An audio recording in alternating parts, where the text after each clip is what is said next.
Perkenalkan, nama saya Samsul Rizal dengan NIM 1192020242. Di sini saya akan memaparkan materi mengenai manajemen mutu pesantren. Pertama itu ada teori manajemen mutu.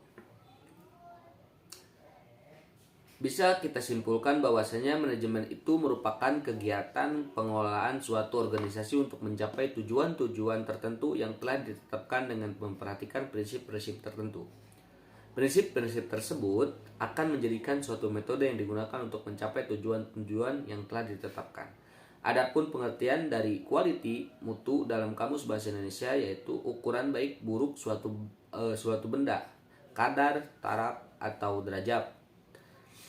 Kemudian ada manajemen mutu pesantren di beberapa jenis pesantren. Yang pertama itu ada pesantren tradisional atau salafi.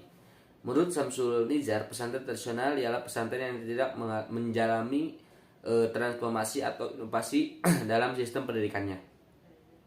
Kepemimpinan di pesantren tradisional atau salafi ini masih menganut kepemimpinan sentralistik dengan sifat karismatik dengan mengedepankan kewibawaan diri seorang pemimpin yang ditunjukkan oleh rasa tanggung jawab yang tinggi kepada bawahannya. Kepekaan dan kedekatan pemimpin karismatik dengan bawahannya disebabkan kewibawaan pribadi pemimpin untuk menumbuhkan kepercayaan dan sikap provokatif bawahannya dalam sistem manajemen mutu pendidikannya pun berdasarkan keputusan kiai sebagai pengambil keputusan secara penuh.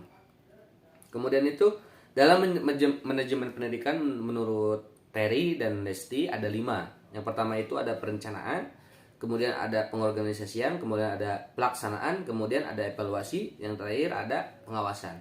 Kemudian ada pesantren modern.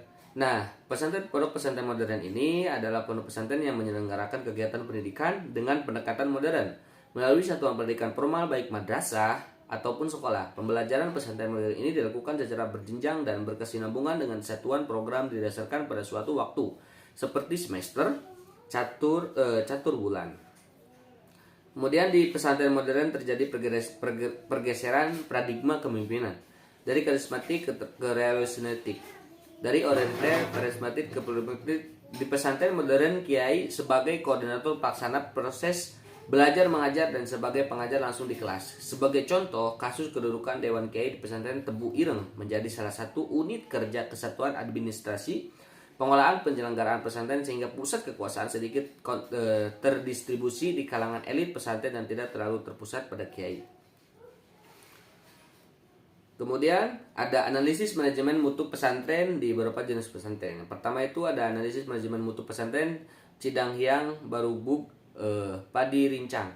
Pada penjelasan terkait manajemen mutu pesantren Cidanghyang, Barubuk, Padi, Rincang termasuk kategori pesantren salafi yang masih tetap eksis sampai sekarang disebabkan oleh berhasilnya kiai sebagai pemimpin pesantren dalam menciptakan karakter para santri yang lebih berhasil membuktikan kualitas pendidikan serta mengabdikan mereka kepada umat, bangsa, dan negara. Adapun perencanaan mutu pendidikan pesantren salafi Cidanghyang, yang pertama adalah memberikan pendidikan agama Islam yang terintegrasi dengan nilai-nilai moral bangsa Indonesia dalam kehidupan sehari-hari. Kemudian ada memberikan pendidikan keterampilan sebagai bakal kemandirian hidup santri. Kemudian ada menentukan kriteria kelulusan santri dari pondok pesantren. Kemudian ada mengadakan kegiatan walimah atau at-tafarruq sebagai acara pelepasan atau kelulusan santri dalam waktu yang ditentukan. Kemudian yang terakhir ada mengadakan kegiatan rihlah ilmiah dan ziarah wali bagi warga pesantren secara berkala. Mungkin itu saja yang dapat saya sampaikan, kurang dan lebihnya mohon dimaafkan. Wassalamualaikum warahmatullahi wabarakatuh.